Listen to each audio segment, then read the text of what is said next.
Hello, everybody, and welcome back to the Kayfabe Central podcast, and welcome back to another episode of the Monday Night Raw post-show review. It is February 16th, 2026. I'm back. It's been a few days. I've had a busy couple days. I needed a little bit of a break. All right.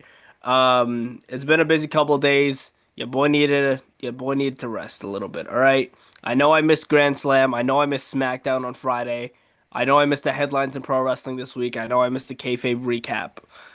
However, I'm here. I am here for the Monday Night Raw post show. Um, I will be upfront and honest with you guys. I have been like, I don't know if it's a wrestling burnout. I don't know if it's just, everything combined with the things that I do like publicly for like the TikTok and Instagram and the YouTube channel and behind the scenes. It's probably a culmination of all of that combined. However, it's just part of the job, right? It's part of the job, and I am here for the Monday Night Raw post show. I know there's some people that are on my ass about it, and getting content out consistently, and I appreciate you guys so much. I appreciate the kind words that you guys always leave in the comments, whether that be on TikTok or YouTube, whatever the case may be. I appreciate all of you guys who support Kayfabe Central.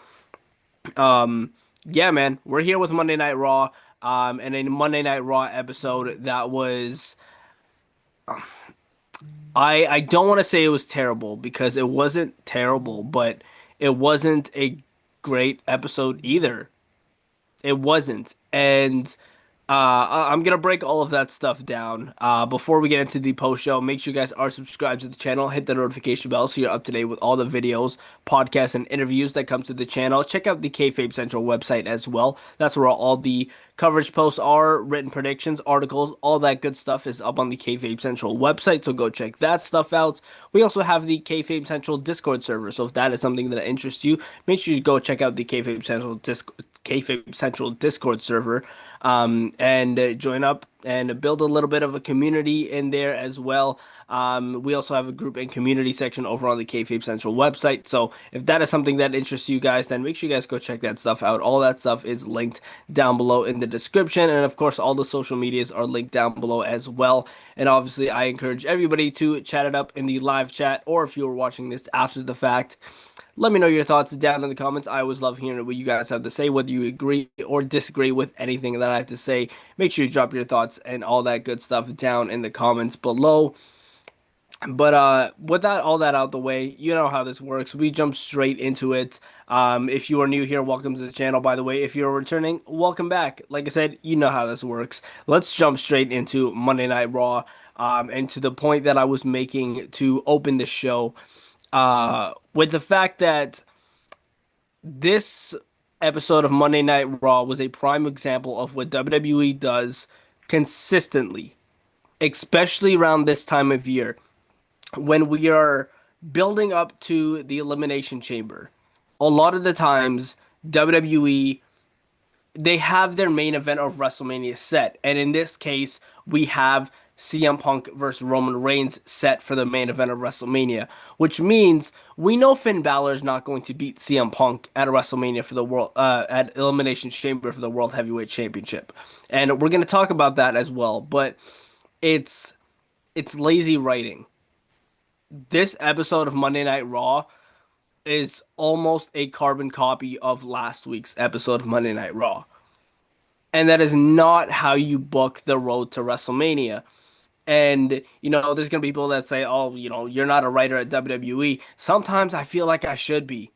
I feel like I should be. And there's probably a whole lot of other people that feel that way as well. And nobody's ever going to agree on one firm booking decision. Everybody else has different opinions on how to write certain things, and that's completely fine. That's why I do my fantasy booking series every single week. And if you're not following any of the TikTok or Instagram pages, then go check that out because that's where that's all posted, as well as YouTube Shorts, of course.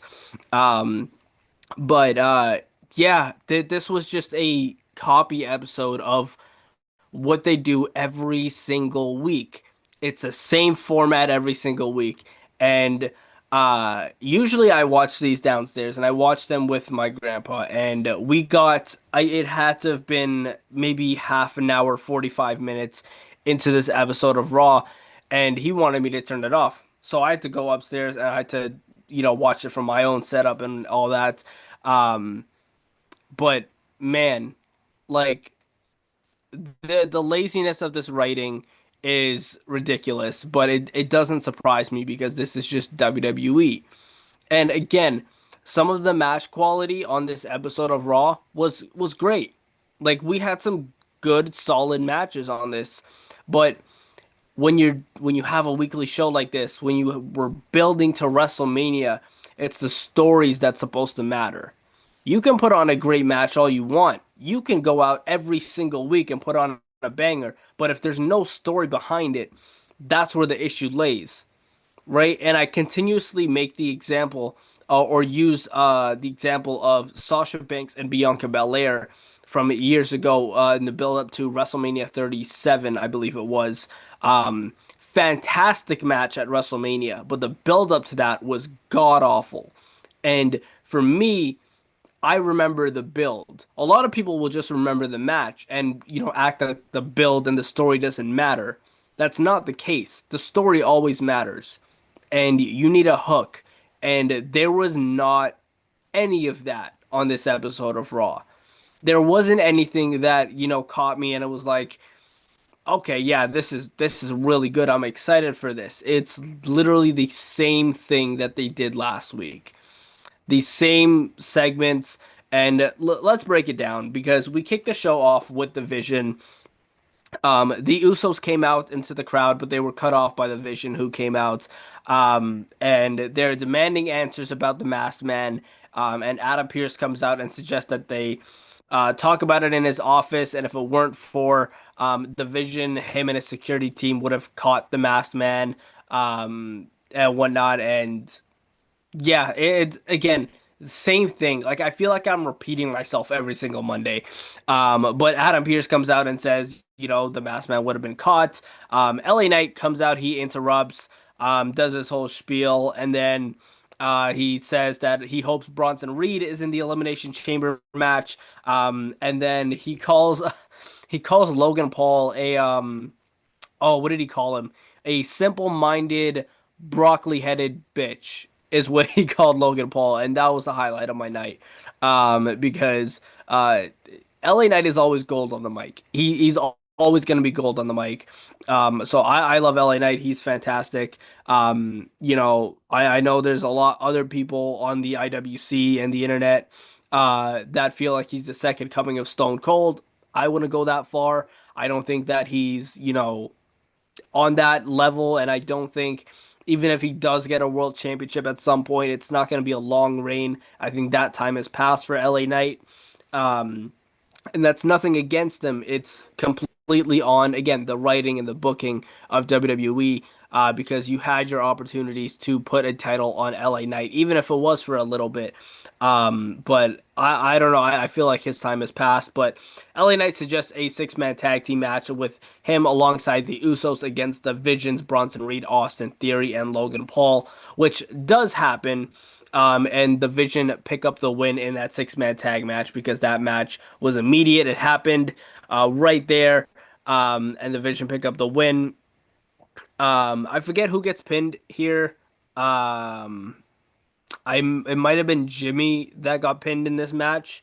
But after the match, Logan Paul goes to the commentary desk and he puts on the headset and he's talking a whole bunch of crap. And then the masked man comes and curb stomps him and then runs through the crowd and just stands there. And then we go to something else. I thought we were going to get a similar unveiling or reveal of who the masked man was to when Austin Theory was the masked man and he was just going to pull off the mask in the crowd. But no, no, no, no, no, no, no. Why would we unmask him right now? Why would we do that when we can just prolong this even longer for another week or 2 weeks or 3 weeks, a year? Hell, who the hell knows anymore? I am going to say the same thing every single week because they're going to book the same thing every single week. And I don't care who this masked man is. I don't care enough for me to be like, oh, okay, they're really dragging this on, but I'm interested. I'm hooked. I'm not. I'm not at all. And there's people that think that it's gonna be some big deal, like it's gonna be a Chris Jericho, or it's gonna be, you know, somebody returning or debuting, or it's gonna be Grayson Waller. I can assure you, there's no way it's Grayson Waller. Could it be? Maybe. We never know. Um, but yeah, I really don't care about this. Um, I don't understand why we did a masked man angle with Austin Theory, and just a couple months later we're doing another masked man angle. The way that looks to me is we don't have any other way to go about what we want to do, so we're just going to repeat the same idea that we did initially with Austin Theory, and we're just gonna hope fans are gonna be like, "Ooh, another mystery. I love this." When in reality, it's you're repeating storylines. You're just doing the same thing over again. Like if you're watching a television series and the first episode, and I think I made this example last week too. The first episode or one of the episodes is like something happens, something drastic happens, and it's like, oh man, this is really good. And then in the second season or the next season, whatever it is, they have an episode where they do a very similar or the exact same angle. It's not interesting anymore because they already did it. It's lazy writing, and I don't understand that, that direction of writing and booking. I will never understand doing the same thing over and over again. Um, it's just lazy, like I said. That's all I got for that. I apologize if you can hear the noise in the background. The snowplow is running through my street at the moment. Um, but backstage, Adam Pearce is shown a crate that is delivered, which says "Do not open until February 28th, 2026." And that is the date of the Elimination Chamber. And Pierce says, "You know what? This is not my problem. Send it over to SmackDown for Nick Aldis to handle." Uh, I don't know what this could be. I don't know where we're going with this. There's too many things going on here. And when I look at all the mystery things that WWE is doing, it it could be one of two things. One, they know exactly what they have planned, but they want to wait it out a little bit and they want the big reveal at whenever it is. Maybe it has something to do with the masked man. I have no idea. Or two, they have no clue what they want to do yet, or what this crate is going to be, or what this masked person is going to be doing. So we're just gonna throw in little things. We're gonna buy us some time. The Elimination Chamber's in 2 weeks. That's enough time for us to kill some time and get to the chamber and figure out what we're doing then. I don't really have to explain why that's lazy writing. And I think that's going to be the theme of this post show here is just the writing. But Los Americanos come up with El Grande, of course. And initially I thought he was asking for a Elimination Chamber qualifying match, so I did write that on the website. So I have to go back and change that, but he was asking for an Intercontinental Championship match. And Adam Pearce says, "All right, you're gonna have a match tonight, a number one contenders match tonight, but you're not gonna know who your opponent is." And El Grande accepts. Excuse me. Um, and then yeah, that's it. That's the segment. Um, we then had the triple threat elimination chamber qualifying match for the women. That was Asuka, Bailey, and Natty. Asuka defeats Bailey and Natty by submission. She makes, I believe it was Bailey tap out. And she advances to the elimination chamber. After the match, Maxine Dupree attacked Natty, continuing their feud. I don't know what their plan is for this. Um, and again, I hope this is not something that they drag out to WrestleMania because there's no title involved anymore. Maxine Dupree is no longer the Women's Intercontinental Champion, so I don't have much interest in this anymore. If this were for the title, I'd be like, okay, this makes a little bit more sense. right? And it gives more incentive as to why Natty would turn on Maxine Dupree, right?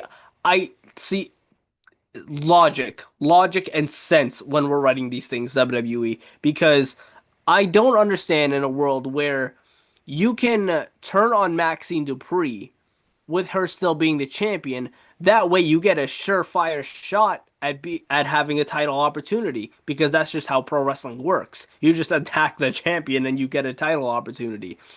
Why would you go out of your way to cost her the title, but then still go in a feud with her?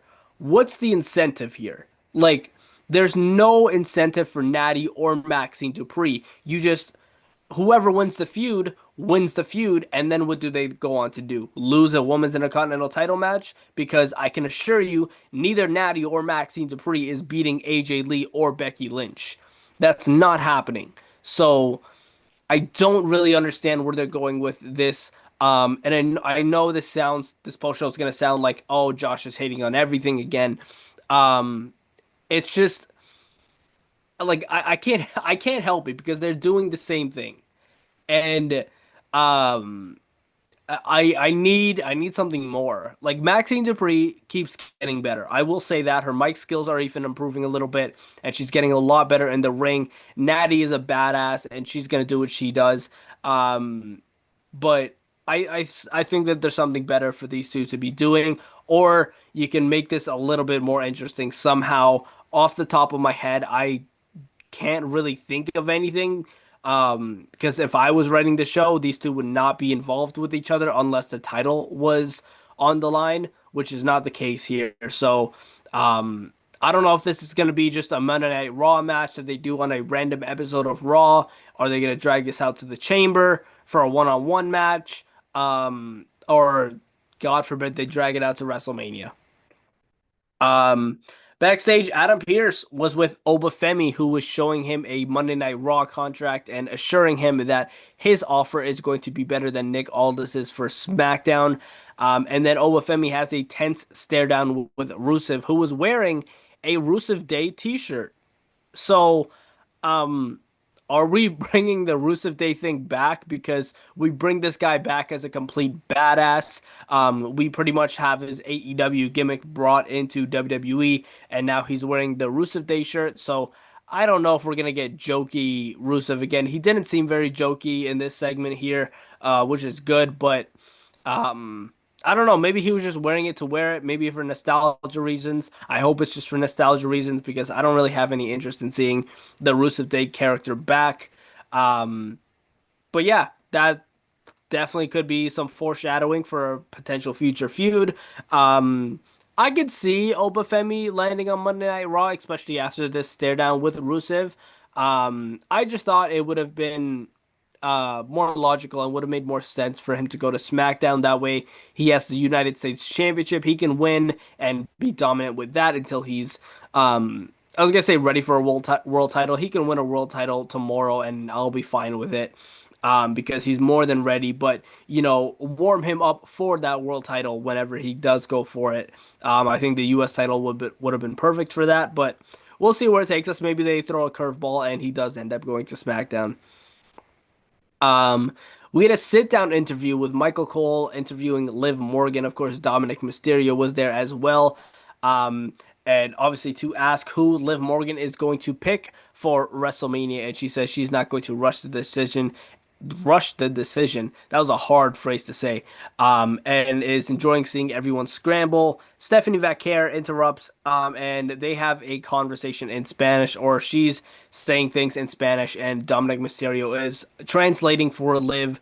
And apparently they uploaded the thing to socials and it's completely translated there. I don't have the time to do all that. So I didn't really understand much of what was said here.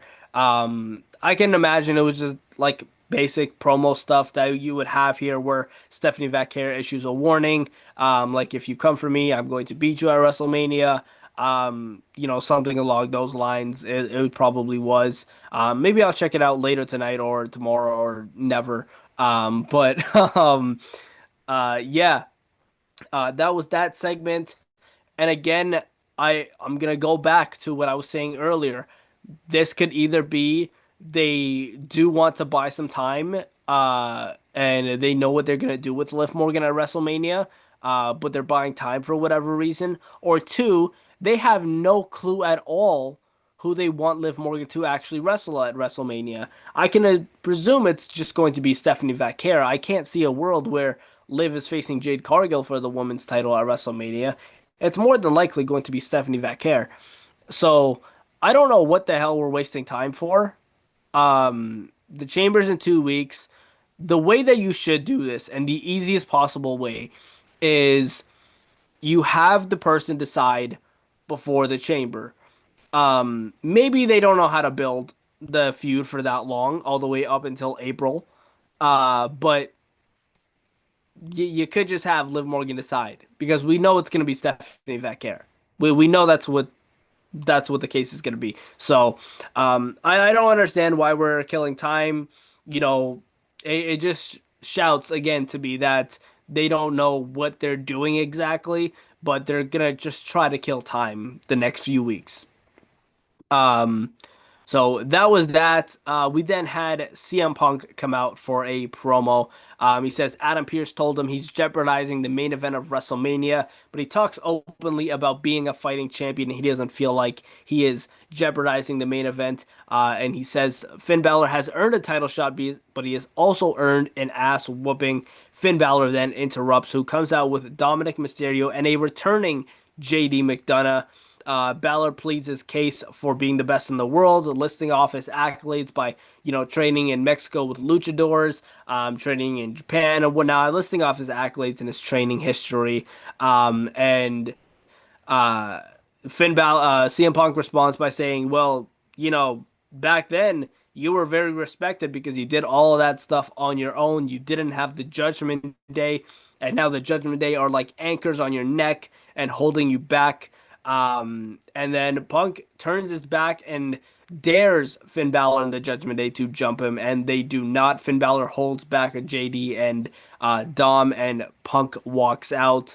Later in the night, Finn Balor had a confrontation with JD McDonough where JD was questioning, why didn't we jump CM Punk? We had him right where we wanted him, and Finn says, "I got it. I'll handle it on my own." And JD wasn't very happy about that, so and they kind of just ignored Dom when he was trying to tell them that he had a match tonight.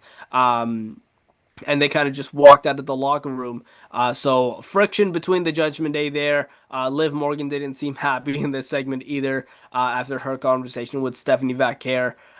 So they're building the friction and the problems between the Judgment Day members. And I'm hoping that that split comes very soon because it is much, much needed. You can keep Dom and Liv together. They're great together. But the rest of the Judgment Day, I think, are perfectly fine just being split up. Um, Byron Saxon was backstage with Rhea Ripley and Io Sky, who asked how they are holding it together, but why being tag champs and getting chased by Lash and Nia, and also qualifying for the Elimination Chamber match. Obviously, Rhea Ripley has qualified already. Io Sky has a qualifying match, I believe, next week. And Rhea just says they're ready for Lash and Nia, and they're ready for the Elimination Chamber. Asuka and Kairi Sane approach, and they do the same exact thing that we've done for 4 or so months. Goodness gracious, WWE. This is the same exact segment that we have been doing for the past few months. And I don't understand how nobody else is seeing the problem with this and doing the same thing. Because how many times are we going to have Rhea and Io have a confrontation with the Kabuki Warriors, and Asuka is talking crap or whatever, talking trash, and Kairi is there like a scared little kid, afraid to upset Asuka, and you know. Kyrie's like, "Oh, I'm gonna make sure Asuka is a champion at WrestleMania," and Asuka just yells at her still because she's a terrible friend, and then yells Kyrie. That like how many times are we going to do that? I from the very jump, I wasn't a fan of this, and then they just kept doing it over and over and over again. This shit is not entertaining, WWE. I'm sorry. It's not good. There's so many better things that these four women can be doing. Rhea Ripley and Io Sky are two of the best female wrestlers you have in the entire world. Io Sky especially is better than most, according to some people, and I wouldn't disagree with them. She's the best wrestler, male or female, on the roster right now. And Rhea Ripley, we know what she does. Asuka is a badass. Kairi Sane can go in the ring. And, despite what, people want to think I feel about her, Kairi Sane can go in the ring. Um, and we've just narrowed it down to this: the same segment every single time. It's it's not good. It's not good, and I'm not gonna come on here and pretend that this is good, and I'm not gonna sit here and be like, oh, because I love these four women that I love this segment. I do love these four women, and I think that they're fantastic athletes and fantastic wrestlers. The problem is the writing. The problem is the booking. I don't think WWE exactly knows what they're doing here. Um, and they're just doing what they've done in the past, and they're just repeating things. That's what that feels like to me. Um, we went to the Intercontinental Championship number one contenders match. That was El Grande Americano versus a mystery opponent who ended up being Penta and who ended up beating El Grande Americano to become the new number one contender with some help from original El Grande Americano taking out Los Americanos. God, that's a lot of Americanos. And After the match, original El Grande attacked the current El Grande Americano. So Chad Gable attacks Ludwig Kaiser, tries to take the mask off, almost does, but Los Americanos pull Ludwig away and they run away. The match itself between Penta and El Grande was fine. It was a good enough match for a Monday Night Raw. Yeah, again, it's like the same thing, the same thing that we're doing every single week. There's no progression here. There's literally no progression in storyline here. This was literally what we did the past couple weeks. El Grande has a match. Original El Grande gets involved. El Grande current loses, and they brawl after. There's no creativity there. There's no storyline development there. There's no intrigue there because you're doing the same thing. That's all I have to say about that part. Um, AJ Lee comes out. AJ Lee comes out for a promo, and she talks about not having a singles match in over a decade. She says the last time a title was around her waist, it looked a bit differently. She's referencing the Divas Championship, talking about the pink butterfly and all that. And she talks about how she made the Divas Champion what it was. It's not often that name drop. Well, they didn't actually name drop. She just referred to it. But it's not often we hear the Divas Championship talked about on live television anymore. Rightfully so. It was a wild time in wrestling. But AJ Lee, rightfully so, is talking about how she carried that championship, what she did. You think of the Divas Championship. For me, at least, I think of AJ Lee. Um, and AJ says she gave Becky Lynch a 10-year head start, and Becky still hasn't caught up. And there's many names that she wants to wrestle, like Alexa and Charlotte. And she lists off a bunch of different other names, but all roads lead back to Becky Lynch. She plans to walk into WrestleMania as Women's Intercontinental Champion, she says, and then calls Becky out to the ring. Becky Lynch does make her way out to the ring, and they bicker back and forth. Becky says AJ's gift was leaving the company. And while she has been doing great things in WWE the past 10 years, AJ Lee has been writing comic books. And AJ says, you know what? Enough of the talking, the typical babyface thing. I've had enough of the talking. How about you come inside the ring and we fight? And AJ says, you know what? I'll even let you get first swing. Becky does get inside the ring eventually, but she does not swing at AJ Lee. She instead tells AJ that, you're just trying to do this so you can have an excuse when you lose at the chamber. And Becky refuses to swing and just walks out of the ring and walks to the back. So yeah, that was that. Um, a solid enough back and forth. This was probably the most solid promo of the night.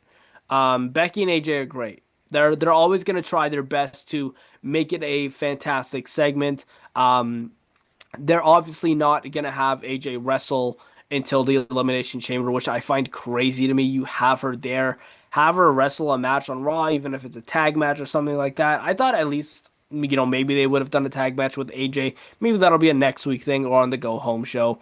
But yeah, that was that segment between AJ and Becky. So again, nothing too crazy with those two, just another segment.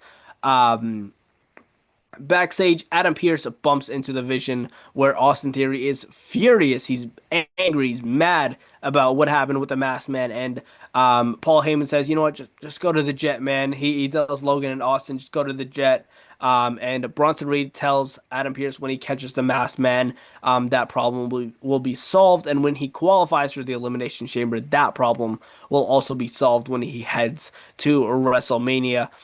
So continuing this thing with the Masked Man, again, it feels like we're doing the same segment over and over again, week after week with these, Adam Pearce and Vision segments. It feels like they're killing time for something. That's what it feels like to me. It doesn't feel like we're on the cusp of a big reveal or like this is a huge storyline. It just feels like they're wasting time until they figure out what they want to do officially. Um, but you know what? Episodes of Raw like this get me tired. Weeks of wrestling like this get me tired. And, all the work that I have to do, whether it's writing articles, recording videos, TikToks, whatever the case may be, it gets me really tired. And you know what can help with that? W Energy. W Energy has a lot of beautiful and tasteful flavors of energy drinks that you can get on their website. And the great thing about that is you can use the code Kayfabe Central to get 10% off all W products. So go over to the W Energy website that is linked down below in the description and get your W Energy products for 10% off using the code Kayfabe Central. That is linked down below in the description. Make sure you guys go check that out. Get your energy up. Get everything up, and you know what? Just go at your day. Whether you need pre-workout, whether you're gaming all day, whether you're streaming, if you need energy for anything, W Energy is the way to go. So make sure you guys go check that stuff out. Use code KFABE Central for 10% off on all W products. Let's get into the main event. If you are in the live chat, by the way, make sure you guys are chatting it up because this is the main event of Monday Night Raw, and we are going to be closing the show very soon once we wrap up talking about this main event. So make sure you guys get your thoughts in from now. We had a triple threat elimination chamber qualifying match for the men's side. That was between Javon Evans, Dominic Mysterio, and Gunther. Javon Evans picks up the win. I figured that they were going to go this route because putting Gunther in a triple threat match means he doesn't have to get pinned and he doesn't have to look weak or anything like that. And it was because of Dragon Lee, Gunther was taken out of the equation.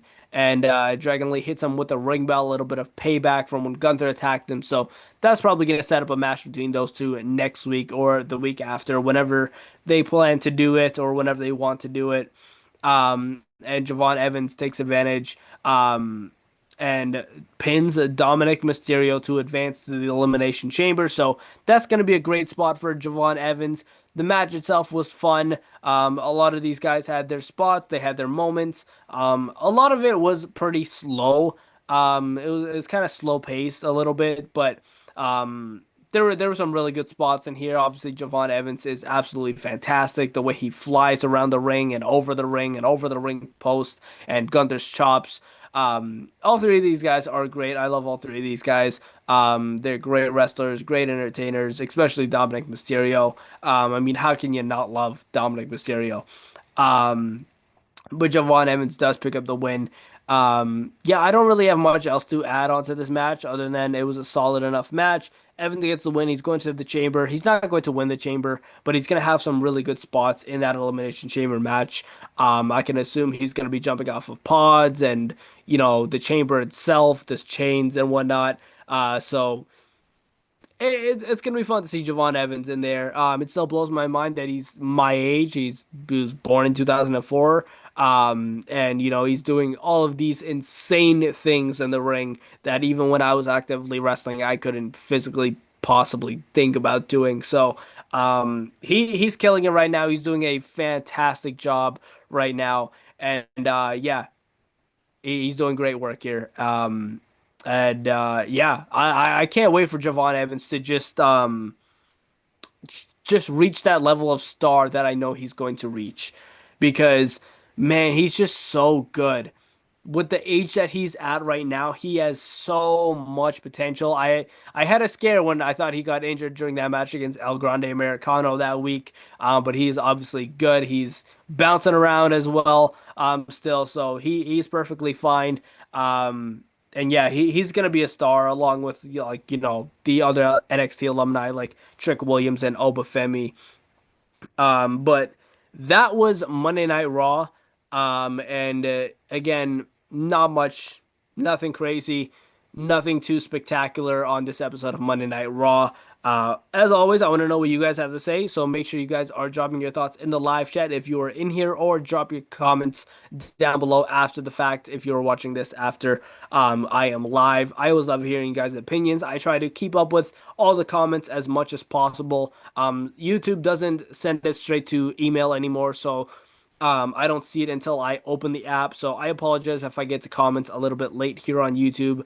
Blame YouTube for that, for not notifying us immediately, because we have to actually open the app to check comments and whatnot. So that's unfortunate, but I do try to get to as many comments as I can. So make sure you guys are dropping your thoughts down below and all that good stuff. And check out all the social medias down below as well.